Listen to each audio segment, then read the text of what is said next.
आलू मोटा हाथी जंगल में घूमने गया, दम दम दम दम खुशी से झूमने गया।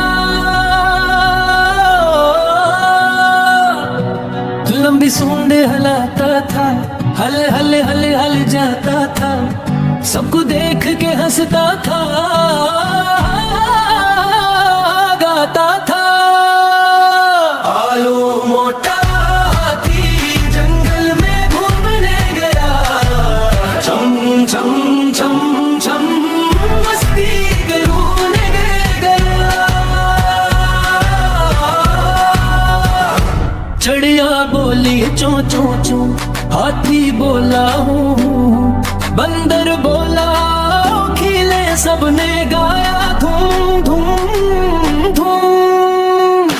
नहर किनारे पानी देखा, छप छप छप छप खिलने लगा, सूंड से पानी ऊपर फेंका, सबको हंसने पर मजबूर किया।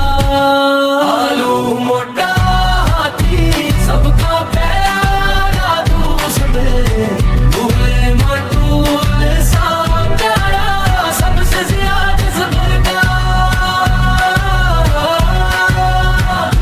शाम हुई तो घर को आया, सबको जंगल का किस्सा सुनाया, हंसते गाते सो गया वो, ख्वाब में फिर जंगल को पाया।